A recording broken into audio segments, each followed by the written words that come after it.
it was one thing when he was a reality TV personality, you know, raising his arms and yelling, "You're fired."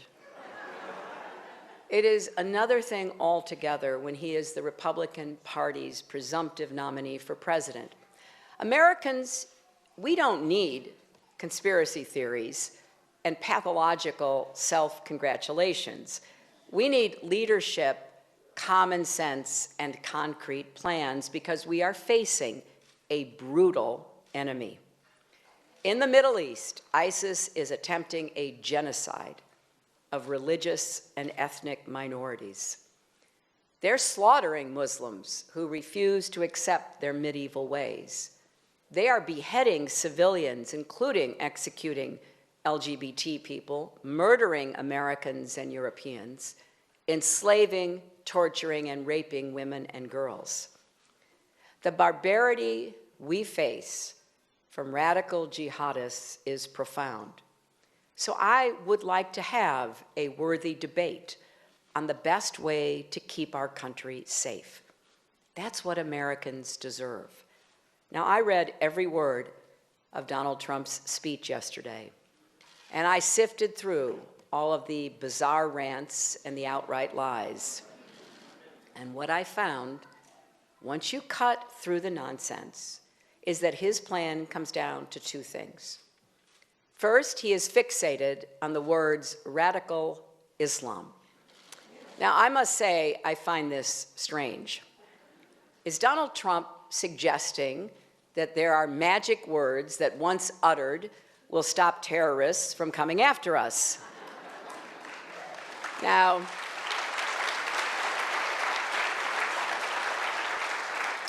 Trump, as usual, is obsessed with name-calling. And from my perspective, it matters what we do, not just what we say.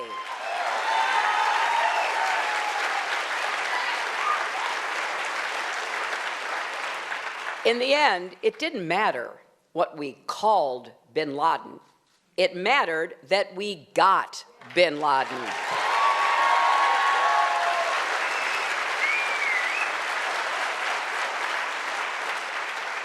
I have clearly said that we faced terrorist enemies who use a perverted version of Islam to justify slaughtering innocent people. We have to stop them, and we will.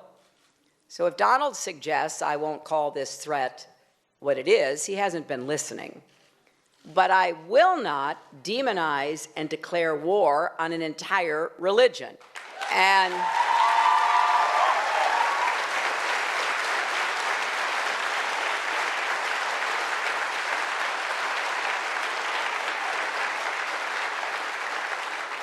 now that we are past the semantic debate, Donald's going to have to come up with something better. He's got one other idea. He wants to ban all Muslims from entering our country.